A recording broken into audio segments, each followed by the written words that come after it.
Joining us on the air now, John McMullen, our Eagles insider over at 97.3 ESPN.com.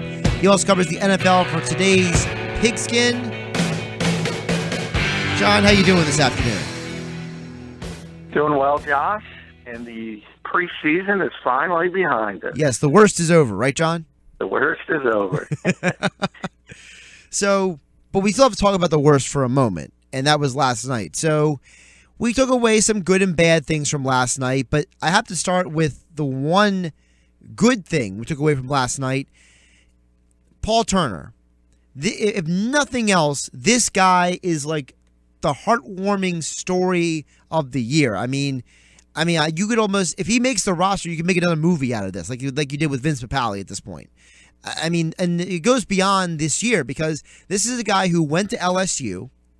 He was a part of that wide receiver group with Landry and Beckham. Then he had to leave, go to Louisiana Tech because I think it was his grandmother or his aunt who fell sick. And he was an undrafted free agent, comes in, impresses. If he makes the roster, this might as well be a movie, John. Yeah, but I'm glad you brought up the fact that I think a lot of people don't realize, he was good enough to be recruited by LSU. So that kind of tells you he's got some talent. Right. So I think people look at Louisiana Tech and they say, wow, a kid from Louisiana Tech is making the NFL or possibly making the NFL. And even if he doesn't make the final 53, he's certainly going to be on the practice squad. But, yeah, so he's not your average undrafted free agent when you're at an SEC program. Hey, even Mike Tavares has Arkansas in his background. I don't think people realize that when you talk about a linebacker from Incarnate Word. But so these guys have some talent. Paul's one of them. The only question is, can you get somebody on the waiver wire that has a bigger upside? And that's always a possibility. I've always thought it was a possibility. I think you take anything in the fourth preseason game with a grain of salt, but he certainly played well. And as I always say, you can only go out and play who's up against you on any given day. And Paul Turner did everything he possibly could to make this roster. The only question is, once everything shakes out, is there going to be somebody else available but that the Eagles think can be better? And hey, already we see a guy like Justin Hunter in Tennessee, big-time prospect at one time, is going to be cut, is going to be on the waiver wire. So there's going to be guys out there, and it's just kind of what flavor are you looking for. Yeah, I mean, the Tennessee is just getting rid of half their draft picks at this point. So it seems like they drafted a bunch of guys, and the new coach doesn't want any of them. So that's a whole other issue. But back to the Eagles, John. But staying on the offensive side of the ball, a guy who did not look good last night was Chase Daniel. I don't know who I was watching last night, John, because from what I saw of Chase Daniel in college and what I saw of him in NFL preseason games with the Saints and Chiefs, I never expected a guy who would throw 2 interceptions and look so incredibly inconsistent. Yeah, well, again, realize who he's playing with, and the second-team offensive line is out there. None of the starters. Obviously, the starting receivers aren't out there, although you can argue Dorial Green-Beckham and Paul Turner might be just as good anyway. But so that's part of it. And he was actually looking pretty good on the one drive. If you think about the back-to-back passes to Dorial Green-Beckham, and then on that same drive, you had a couple hookups with Paul Turner, and then all of a sudden you have the bad throw. And what looked like a great drive turns into a disastrous drive. And that's the issue with a lot of quarterbacks in this league. And the fact that there's a very fine line between taking a chance, trying to fit a ball in, and living to play another down, so to speak. And Chase doesn't have a lot of experience playing, even though he's been around for a while. He's been in situations where the starter never got injured. So I think people are overreacting and saying how poorly he played. I think the Eagles are very, very comfortable, and we talked about it yesterday. Some of the quarterback situations around this league are disasters. And I think the Eagles are very, very comfortable with their quarterback situation right now. Yeah, I mean, we came into the season thinking the quarterback was going to be a situation of strength, and now you look at Chase Daniel not looking good last night. We know Sam Bradford's history of injuries. Carson Wentz is coming back from an injury himself. Is that a situation, John, where, with the Eagles, they're basically just been brought back down to earth like the rest of the NFL, that the backup quarterback situation, the majority of teams, is just really mediocre? Yeah, or even worse. And again, there's a lot of teams that would love to have Chase Daniel right now as we speak today. But while I say that, yeah, I mean, if you're forced into a situation where you need him to play 12, 13 games, you're in trouble. But as far as the Eagles versus every other team, everybody's in that situation. And I think the Eagles are better equipped to go a 2 or 3 game stretch than most teams. And that's really all you look for, or all you can hope and be realistic from a backup quarterback in today's NFL. There's not a lot of good ones. Sticking with the negativity, John, I want to flip to the defensive side of the ball. Reports are coming out that Eric Rowe is being shopped. You have the story up at 97.3 ESPN.com. And this is a guy, John, I mean, he's either been invisible or not looked very good all preseason. You and I have both said for the longest time, I remember you saying even last year, and I've been parroting the same thing. This guy really is not a cornerback. He played safety most of his time in college. So now it looks like the Eagles are trying to unload him. Is there a real possibility he could be cut? Yeah, I think so, because they're trying to shop him, and I think people don't realize how difficult it is to shop people at this time, because teams in the NFL are not dumb, and they realize you're going to have to cut him in a couple hours if you're not going to move forward and he's not in your plan. So it's going to be an issue to try and move him if that's what they want to do. We just mentioned Tennessee. Some of the big names get cut down there. Of course, the Titans would have liked to trade with those players, and some of them have bigger names and bigger reputations than Eric Rowe. They were unable to do it. Kansas City just waived Aaron Murray. They were trying to trade him throughout the entire preseason. We talked about the desperation for quarterbacks. They weren't able to do it. So it's very difficult to get trades done at this time of the year in the NFL, because people realize you're up against it.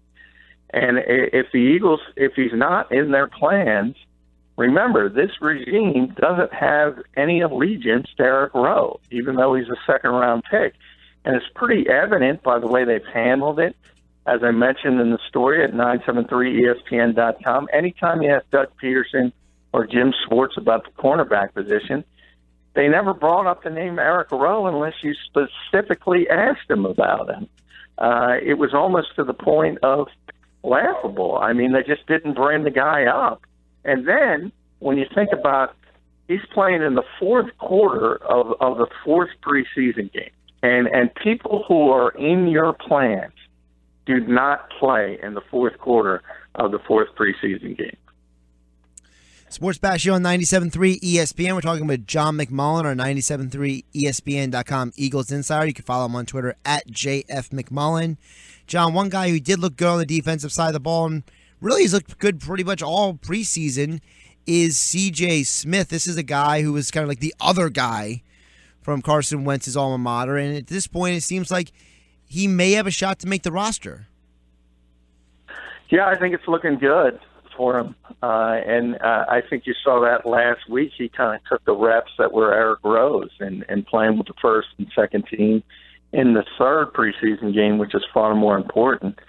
And I got to be honest, when he first showed up here, I thought it was a situation where they brought him in to make Carson Wentz a little more comfortable, bring his buddy from North Dakota State. And he didn't look like he belonged, and he's gotten progressively better and better as training camp has gone along. And I think he's another one of those guys that's in the Paul Turner category, in the fact that he's certainly going to be around. It's just a matter of, is he going to be on the 53 or is he going to be on the practice squad? And that depends on the waiver wire. And if the Eagles think they can pick somebody up who's a little bit better at this stage and can help them maybe win right now a little bit more. But I don't think there's any doubt he's going to be around this team And that may be the biggest surprise of all when you talk about this roster.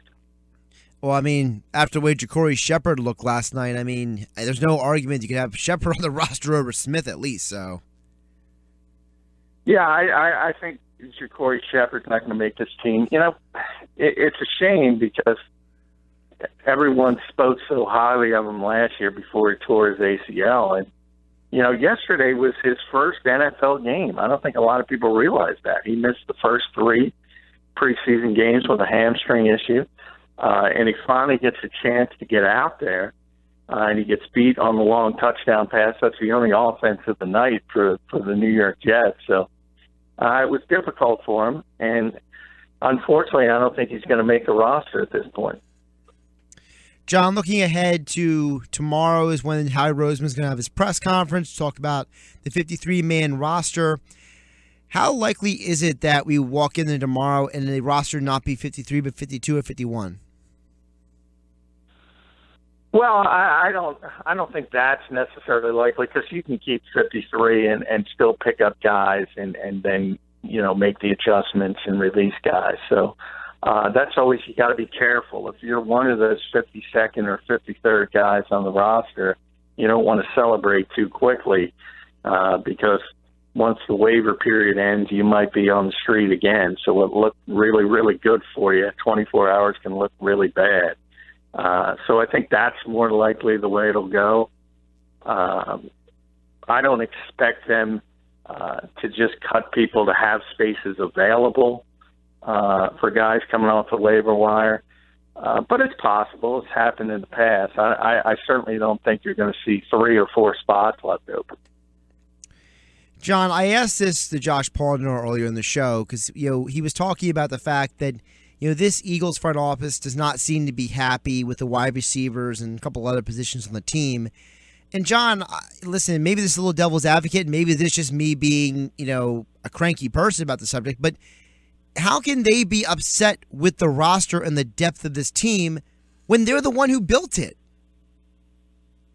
Well, I think it obviously goes back to the Chip Kelly regime and some of the things he did last year that they were trying to get out of.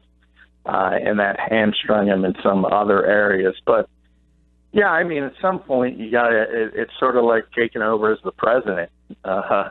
You can blame it on the guy before you for a little while, but at some point, you got to own it, and you got to move forward. And the Eagles are there. I mean, this is no longer Chip Kelly's team. This is Howie Roseman and Doug Peterson's team. And I think Josh is right. There are certain positions they're not happy with. Wide receiver, most notably. Cornerback, it's pretty evident by what's going on behind the scenes.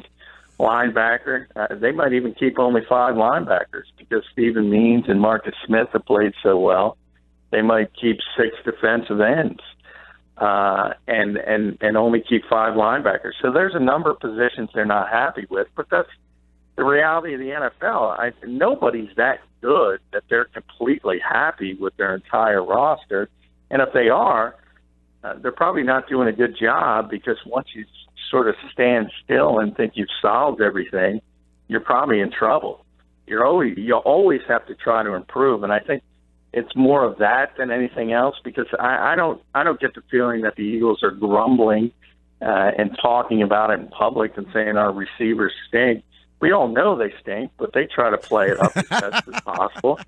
And behind the scenes, they try to improve. They've already done it. They made the trade for DGB. They tried to pick up Rasheed Bailey on waivers. They'll probably try to pick up somebody else. So they're trying to do it, and I think that's the natural evolution of any NFL roster.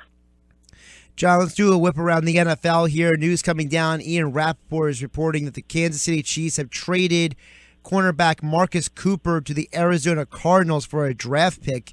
And all I can think of when I see that is, John, the Cardinals, the rich are getting richer. Yeah, I mean, they have some. That's a perfect example, though, because if you look at the Cardinals, a lot of people, and I'm in that camp, would say 1 through 53, they might be the most talented team in football, but even they have issues. And one of them is at the cornerback position opposite Patrick Peterson. And Justin Bethel's more of a special teams player. They've had to put him out there, and he struggles at times. So even they're trying to improve some of their weaknesses. And that, as I said, that's what you do in the NFL, even if you are the Arizona Cardinals. And I think that's an indication of they realized they needed some help at that particular position. Jets coach Todd Bowles is saying that Bryce Petty's MRI revealed no structural damage, but there is a shoulder bruise. They don't expect to put Petty on the IR. What do you think that means for the Jets quarterback fiasco behind Fitzpatrick? Well, it's interesting. If you believe Todd, he said Geno Smith is going to be the second quarterback. I thought he would be the one that got cut. Obviously, Christian Hackenberg should be the one, but oh yes, absolutely. Yeah, as a second-round pick, obviously they're not going to do that because that'll make the general manager look atrocious. So they have to keep him around. And it's interesting. I find it very hard to believe, as a lot of the rest of the league believes you should only carry two quarterbacks now and put another one on the practice squad. And the Jets are trying to say, we're going to keep four. I don't believe that for 1 second. So I think it's one of those situations where they're trying to make a trade behind the scenes, whether it's Petty or Geno Smith. And obviously the injury affects that if they're trying to move Bryce Petty. John, listen, I'm asking this question as partly tongue-in-cheek because I have been hating on Christian Hackenberg for about 2 years now, and I have never been sold on this guy. I think the rest of America saw why I've not been sold on this guy last night. Why on earth did the Jets ever draft this guy? Well, measurables, the triangle, he's got a strong arm, he's got an NFL arm, he's got NFL size, he's got above-average athleticism for the position, and a lot of times I think scouts in this league look at that and rely too much on it, especially at a position like quarterback, when there are certain traits you have to have that I don't think are teachable. And one of them is just the ability to navigate the pocket, sort of be calm when everything's breaking down around you, climb in the pocket instead of flushing left or right. And he's just not a natural at it. And when it's not in your default settings as a player and your DNA as a player, it's probably not going to come. So I'm not saying he can't improve. He's got to get better than he was against the Eagles. But I'm with you. I never thought he was a top-tier prospect. I certainly didn't believe he should be in the second round. And hey, you can go back in the archives. I told Mike I wouldn't draft him to the 5th or 6th round. That's what I thought of Christian Hackenberg. And people can blame James Franklin all they want. I just don't think he's a top-tier NFL quarterback prospect. John, a couple other news items. Sticking with the quarterback position, Jared Goff looks like he's going to be the third-string quarterback. Case Keenum looks like he'll be the starter for the Rams, and the backup will be Sean Mannion instead of Goff. Do you think this is a situation where the Rams are kind of taking the same direction the Eagles are, which is basically trying to redshirt the guy for a year? Or do you think they legitimately feel that Sean Mannion is better suited to be the backup? Well, no, they're not doing it on purpose. They wanted Jared Goff to start. He's just been that bad to the point where they can't put him on the field. And it's a disaster for the Rams in the short term. You hope he can develop as obviously as the number one overall pick. But Sean Mannion is, if the NFL is a true meritocracy, as people argue it is, it really isn't. Sean Mannion should be the starter. It shouldn't be Case Keenum. Mannion has played much better than Case Keenum or Jared Goff. And he's moved up to the second team. And I wouldn't be surprised at all if some point he starts this season for the Los Angeles Rams. Jared Goff has been just a disaster. Less than 50% completion percentage. His yards per attempt is under 5. He has looked nothing like the number one overall pick, and that's the only reason they've gone the Eagles route. They didn't want to do that. He's just so far away from being ready to play. They had to do it. Well, Sean Mannion is one of the best quarterbacks in Oregon State history, so he has that going for him, right, John? He is, and that's the thing. I think he was a 7th-round pick. So yes. There you have a 7th-round pick versus a number one overall pick. Eventually, the Rams are going to force feed themselves Jared Goff. Now, I'm not trying to say Sean Mannion's the answer, but if you're looking at who played the best between those three guys, it's not even close. It was Sean Mannion in the preseason and training camp, and anybody around the Rams will tell you that. And he's gotten up to the number 2 spot, and we'll see if he eventually gets up to the number 1 spot because, hey, Case Keenum's not going to do anything for you. John, the Patriots' Rob Ninkovich is telling Mike Reese that he's going to be suspended for 4 games for testing positive for a banned substance. But this whole thing is ironic because I thought he wasn't going to play for the first few games because of an injury anyway. Yeah, he's not. He's got a triceps injury. So that's, if the Patriots, and they probably will now, if they carry him on the 53-man roster, there's nothing the NFL can do. Even if he's not ready to play, if they're going to waste a roster spot on him, he's on the team, and he's going to be suspended for those games he wouldn't have played anyway. That's, you can call it a loophole, you can call it whatever you want, but it's just the reality of the situation. It's not like the Patriots are doing something that no other team could do. He's not ready to play. They were going to keep him on the roster. They didn't want to put him on short-term IR, so he's probably going to be suspended, and 4 of those games he wouldn't have played in 2 or 3 at the bare minimum anyway. Yeah, it's just an odd situation overall, in my opinion. A couple more things before I let you go, John. Over at ESPN.com, the NFL Nation reporters all ranked how do they think the head coaches, are going to be on the hot seat or not. They ranked Doug Peterson as a 2, that he's on the cool seat. He's not, on the total cold seat, that he's definitely not going to get fired, but he's safe barring a total disaster. Your thoughts on that rating for Doug Peterson? Yeah, he's a first-year head coach. He's not going to be fired after 1 year. I would even put him on the cold seat. That's what I'm saying. Why give him a 2?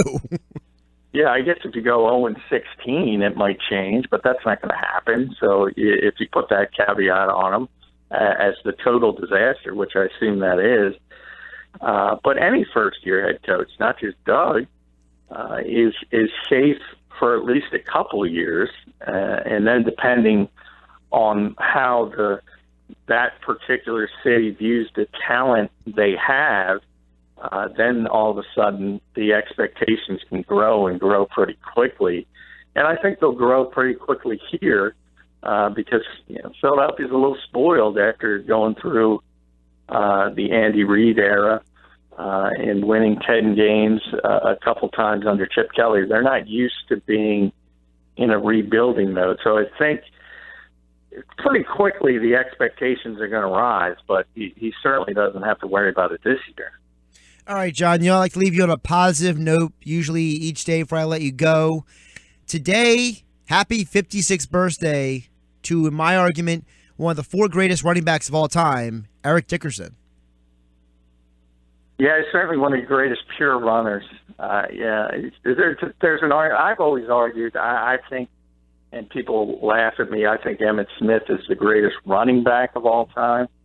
Because when I consider running back, I consider a guy who can run the football, obviously, but they also pass protect, and they're also good receivers of the backfield, a complete running back, and I think he's the best. And then you talk about the best runners, and that's where Barry Sanders comes in, and Eric Dickerson, and Adrian Peterson today. Those guys are just phenomenal runners, but they didn't necessarily do the other things as well as the complete backs like Emmitt. So it depends how you want to phrase the rating system, but certainly as a pure runner, as I said, Eric is one of the best of all time. Yeah, I got to disagree with you on the Emmitt Smith part. To me, the greatest running back ever is Walter Payton. Well, he would be number 2 on my list. And just because I think Emmitt was a little bit better as a pass catcher and probably on pass protection, but I would give Walter the edge as a pure runner. But why I put Emmitt so highly is because he was great at everything. If you watch his pass protection, I've never seen a superstar running back pass protect like he does. It just, and certainly in today's era where they're behind the 8 ball, coming from college because they're not asked to do it. I don't know if we'll ever see a complete back like that again. Yeah, see, for me, I can't. I know what you're saying, John, but to me, Emmitt, I feel is also he kind of had a little, had a bit of a better surrounding cast around him than guy like Walter Payton did. Oh, sure, he had one of the great offensive lines of all time, and that's why I kind of we're talking about the all-time leading rusher, and I just gave you 5 guys who are better runners, so I add that into the equation as far as the supporting cast, but supporting cast has nothing to do with picking up the blitz. And he was phenomenal at it. And as I said, as an outlet receiver out of the backfield, very, very good. So there really wasn't weakness in this game. Well, at least for today, let's give the man who made goggles cool at least his due. That's Eric Dickerson. And Jerry Curl. Jerry Curl, yeah. Also. Sports Bash here on 97.3 ESPN. John, hope you're able to enjoy some of your weekend around all the NFL news, and we'll catch you next week when Mike's back in here. All right. Thank you, Josh.